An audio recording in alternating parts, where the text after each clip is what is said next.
Hello again, everyone. What you just saw behind me was looking at the scale of a $17 billion business, the number of brands it has. And what we have on stage today is we are going to be talking between a brand owner and a media agency. We are going to be talking about how a brand owner uses data, insight, digital to change its culture. On stage, we have Nigel Burton, CMO Colgate-Palmolive, and Charles Cottier, the global CEO MEC. Nigel started at the Colgate-Palmolive business in the UK in 1979 and has held various roles since, and last year was promoted to his current role as a CMO. He's responsible for all global categories and brands, as well as global insight, advertising, digital groups, and shopper marketing. Charles, here from MEC this year, is celebrating the network's 10th anniversary. His media career spans more than 25 years, starting as a media planner with Y&R. If I may start with you, Nigel, you make very rare public appearances, but for someone sitting at the helm of a $17 billion business, some of the key highlights of the festival in the last 2 days will be more than familiar. How marketing might not have changed, has stayed the same, but what has changed is the channel, the feedback loop, and the boundary for ideas, and how, while measuring both interaction, data, use of data, how all of that is important, but you clearly cannot lose sight of the art of storytelling. And as Richard Seymour so eloquently put it, push advertising does not work, and if you lie, you die. In that context, can you explain how you are using data to change your company's culture? And also when and why you wanted to move Colgate-Palmolive away from the traditional reliance away from television to digital. Thanks, Sona. Good afternoon, everybody. And I know it made it sound like I've been let out of some sort of prison to come and talk to you, but I am used to talking to people in public, so good afternoon to everybody. And also, I just thought that the conversations about moving from traditional advertising to new media, new advertising, but we also believe very firmly in sampling. So hopefully you all enjoy these products that we've bought. But actually, to answer the question, which is at the heart of it, is how and why have we made the move? I think, although we still think much of the answer lies in the future, or much of the solution, lies in the future. Much of the answer is in our past. We are over a 200-year-old company, and many of our brands are nearly 200 years old. And the reason I say that, and also say that's an answer to where the solution goes, is during that time, our brands have gone through and faced many changes in the environment in which they sell. Just to pick out a couple, we were selling those brands, developing those brands when print media first moved to television. And luckily, I wasn't around at the time, although you did proudly announce when I started work. But when that occurred, I know a lot of people at the time, viewed television as something that, groups of people would never have the patience to sit in a room for more than 5 minutes and watch, and thought that print was still going to be the medium. Many years later, we were still in business and still developing brands when I know now mistakenly Tom Watson, I think it was, of IBM, said there would be less than 50 computers in the world. So in developing our brands with that past, looking to the future, we feel that the move from what's termed traditional advertising to digital advertising is really part of that journey. It's really part of a continuing journey of keeping ahead of where the consumer is going. So we don't feel that our job is necessarily, are we going to be in traditional advertising, or are we going to race ahead into the new age, the digital age? Our job is really to go where we think the consumer is going to go. I think that's in our history, and it's clearly in our future. So that I think is the overall philosophy driving where we're going. And I only say that because it's important in terms of our scale as a company. the globality of our brands and our offering to a range of consumers, that we don't necessarily react to the latest thing as if it's the only thing. Our approach is to make the change, but to make it in a very modulated way. So our transition from traditional to digital is driven by the fact that that's where the consumer not only has gone, is going, but will continue to go.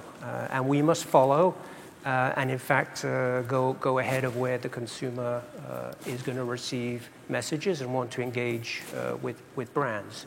I think the second reason is that as part of the new technology, there's also, to the other part of your question, many new data capabilities. And for us, that opens up huge opportunity. And what's exciting from just looking at, if we just look at data through the advertising lens and the brand development lens, there's such a great opportunity to use that data to be much more targeted in our messages. So for us, as a branded company, the opportunity to give a very precise message, and by the way, to help our shareholders with a very efficient delivery of precise messaging, that's something that we find incredibly exciting and, in fact, necessary in the way we develop our brands. So I think those would be the answers I would give in terms of the change. And you've also given us a sense of where the business is, because clearly, from your point of view, the way the business is structured and focused, because it has got those four categories that it focuses on, how easy is that sort of conversation for you to have with a client such as Colgate? And is this typical of your what he's just said? Is this typical of your wider clients' current feelings? Yeah, I mean, I think everyone is grappling with the same thing, and I think the biggest problem that we all have is not change itself; it's the speed of change. I mean, I heard the other day that the prediction is that in the US by the end of this year, that 35% of Americans will be consuming content on a tablet every day.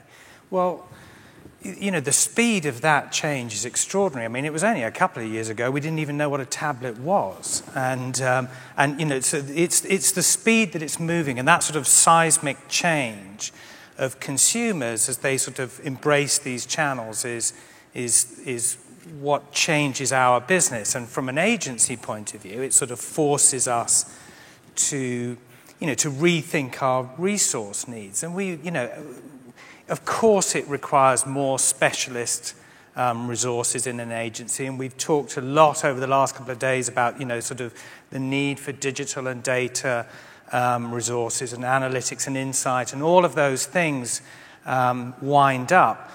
But more specialisms is a sort of, that's normal for us in agencies. We've been building specialisms for many years. I think the key to what we're talking about here in terms of how it impacts the agency structure or what we do for a client is about delivering strategic leadership across all of those channels and all of those disciplines. And then I think the ability, and this is of course connected, the ability to integrate, but genuinely integrate across the disciplines, I think is absolutely paramount. And when I say integration, I mean, first of all, the ability to integrate inside an agency, because let's be honest, we're not always good at that, let alone then being able to integrate across multiple agency partners. If you look at someone like Colgate, they work with 10 specialist WPP agencies, and their expectation of us is to seamlessly integrate right across all of those disciplines. And I think that is crucial, that's what we've got to do as an industry, and I don't think we're particularly good at it as an industry in general. And I also don't believe that there is any one single agency that is going to own client leadership from that point of view. I think there are just too many areas of specialist need. So I do think as agencies, I think we have to get over ourselves a bit on that one. And really we need to get the right people in a room together, irrespective of what discipline they come from, and focus on the end product rather than sort of who's in charge of getting us there. And was it, clearly it was driven from what the needs of the client was. So were you, because you just said you don't react to the latest thing as the only thing. How, because we've looked at the structure of the agencies, within your own marketing departments, how difficult or how easy was it to push that sort of change forward? Once everyone being on board, I mean, how rapidly did you do it? But also, did it mean that internally you had to implement, say, your marketing and procurement department? How did that work, for instance? So it's a great question, and I think on the one hand, it was actually quite difficult. And is quite difficult, because I think it's, I would put a lot of this in the present tense and in the future tense. It's not over, it's a journey. So it was difficult, it is difficult, and it will continue to be difficult in many ways. But there's another half of it which is actually dangerously easy, and we need to manage relative to that. But let's talk about the change and the difficult component of that.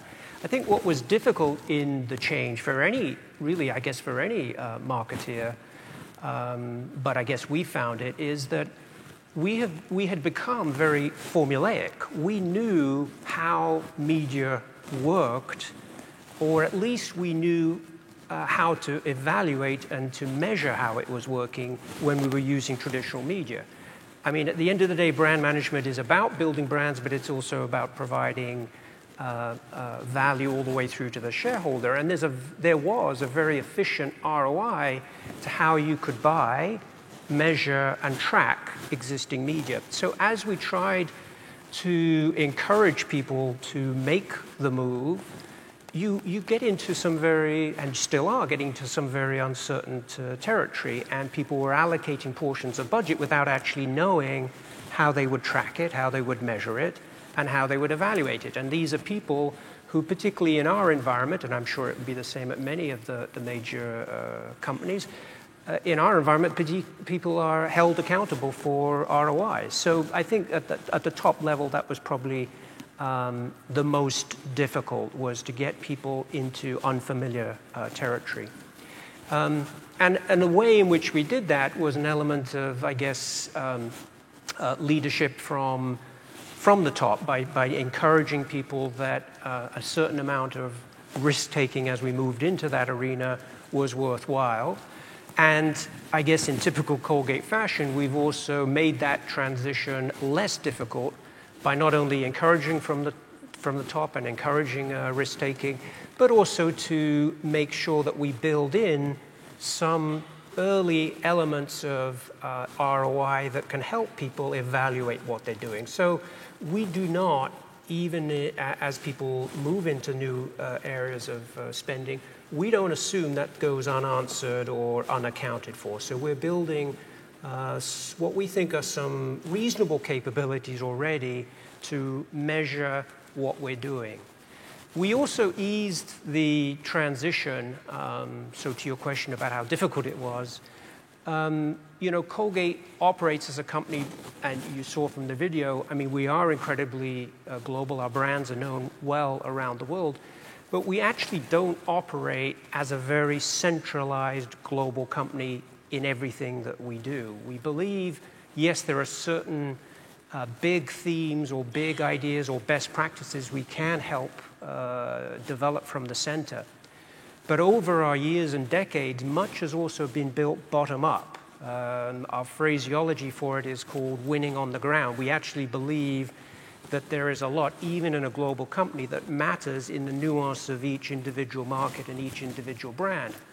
So part of making the transition less difficult was to bite off some of these new opportunities sort of one piece at a time, rather than on a global scale, everything has to move 10 or 20 degrees to the right. So the approach we take with that is what we call test and learns. We would take a country, a brand, even if it was a global brand, it's still a brand in that country with consumers who love and buy it.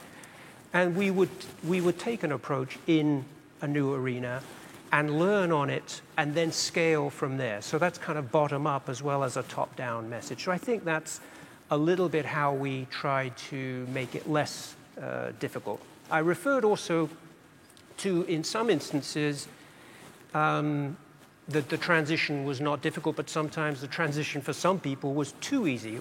What did I mean by that? What I mean by too easy is there's an awful temptation that for many in the marketing and I guess in the agency side of things, to view the future and many of these new opportunities as kind of, and to approach them like a kid in a candy store, that these are all the bright new shiny toys. And if you play with each of those toys, that's quite an expensive, I'm going to get lost in my analogies here, but that's quite an expensive set of tools or candy that you're going to be playing with. So at the same time as we were encouraging us through the difficulties in the way I talked about, we also had to make sure that it wasn't that every single new toy was played with by everybody. So I hope that makes sense, but it was a kind of a calibrated accelerator and brake at the same time to make the transition. Well, I think you've answered my next question, which I was going to ask about the sort of dynamics between local and global, because in some of the markets, and especially with your huge footprints in the BRICS, which you have been in for several number of years, in fact, much earlier than the likes of, say, P&G, for instance. The dynamics of how you work at both as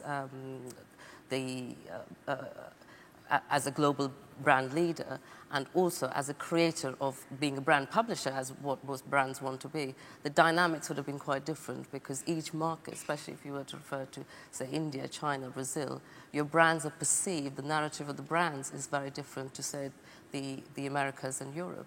Yeah, I think that puts a very important slant on this whole process as far as we're concerned. I mean, I can't remember if the statistic was on the actual video, but 60% of our business is in the emerging markets. Only 40% is sort of here in Europe and the US. So in viewing our business in that way, and just to give it another dimension, because the emerging markets is where the growth is and where we really feel we can push a lot of our growth. You know, to put that in context relative to this issue of traditional media and digital, you know, we sell 7.5 billion tubes of toothpaste every year, which means we're looking for every person on the planet to buy the product at least once. So what's also interesting, and why I referred to the kid in the candy store, is we have to have a balance between what I call the traditional thing of reach and frequency. We still need reach, and we need scalability.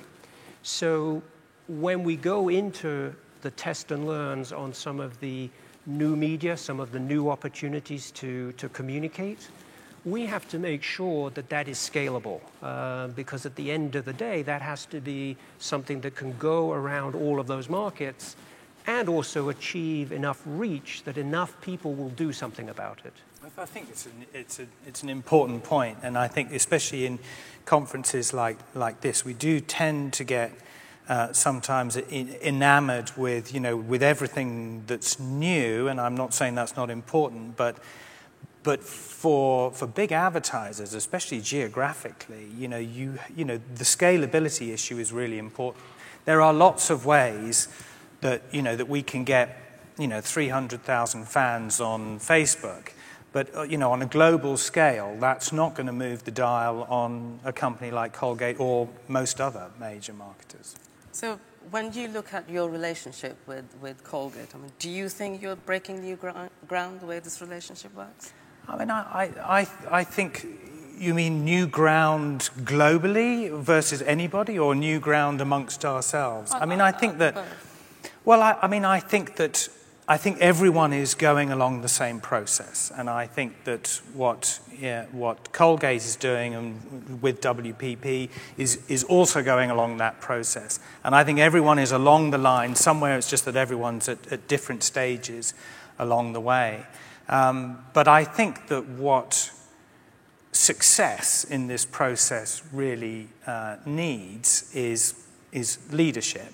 And there are sort of certain universal truths about this, that we talk about in the agency business, but are often actually not implemented. But I think real change, if you're going to take a client through real change, I think that really requires leadership from all sides, but especially from the client. And I think that, with someone like Colgate, there's been genuine sort of, senior management involvement. I mean, I forget when it was, but the whole management team went on a West Coast trip to Silicon Valley to meet all the digital companies there. And that included Ian Cook, the CEO of Colgate, and they immersed themselves in media for 4 straight days. Now, I don't know the number of times I've heard us as agencies complain that, God, I wish our senior clients would get involved in media. So I do think that's a big part of success through a process of change like this, is that the client has to be fully involved and then stay involved. And I do think the last part, and Nigel touched on it, is that there is an element of bravery that's required. So I think, some brave decisions have to be made, because I think you've got to make decisions about things that aren't going to work, but you've got to learn. And you can't measure everything in the new communication spectrum. So I think you do need to be a brave client, to win in this environment. I think this morning when I was talking about the issue of transparency, the analogy I made was that of marriage. And Tom Gill from Heineken said that it is not a marriage. So, obviously you two are working quite in tandem, but I think if it is a business relationship after all, when you talk about transparency or lack of it or trust, how do you two, or how do you actually measure your agency, how often that is, and the kind of measurability that we're talking about? What is your take on that?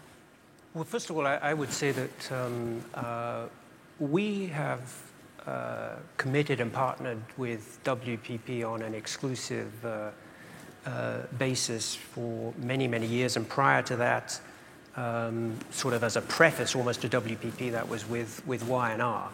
So we are one of those manufacturers who believes that the relationship should be long, consistent, and can only work if there is full transparency.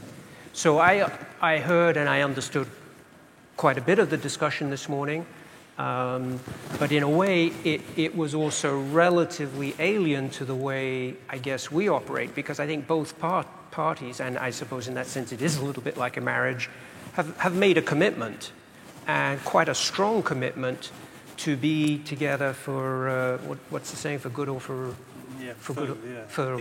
better or worse. You can tell it's a long time since I took my marriage vows in real life, but so I think that provides the context in which the relationship carries on, and so transparency is not necessarily something that we are worried or search about each day. And to answer the other part of your question, in terms of measurement, I think it's something that Colgate prides itself on, are very tough on ensuring that ROI is part of, it's a fundamental part of our DNA, and it's how we expect everybody that we do business with also to react to. So, as far as the agency is concerned, we believe very firmly in the KPIs that we set up on an annual basis, not just in terms of, the campaign deliveries, what we're expecting from a cost point of view, what we're expecting in terms of a service for the scope of work that we've got.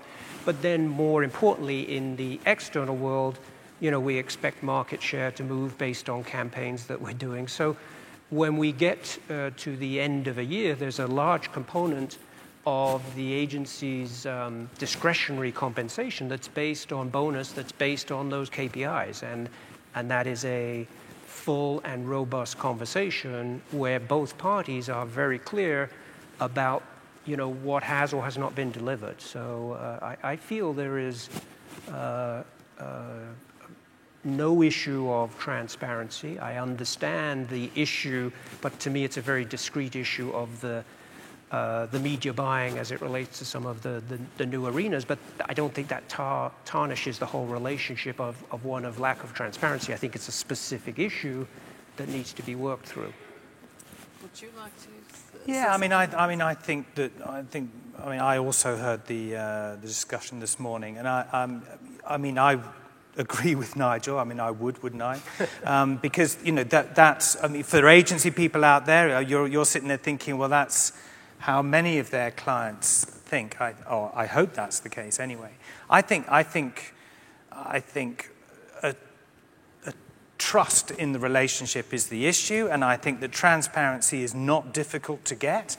If you sit down, agree that that's how it's going to work, and this is how you're going to be compensated, this is what the contract says, we have to be bound by our contracts, we are audited, up the wazoo, let's face it, as agencies. So I completely agree. I think a transparent relationship is the way a real partnership should work, and I don't think that it's that hard, to get transparency, between an agency and a client. So one of the things that I think facilitates that in our particular case, but it's not the case for everybody. I just offer it as a observation of what works for us, is that we choose to put all of our brands, all of our business under one roof. And although that's a very big roof, WPP, we are very specific within WPP of having a very integrated approach to all of our work.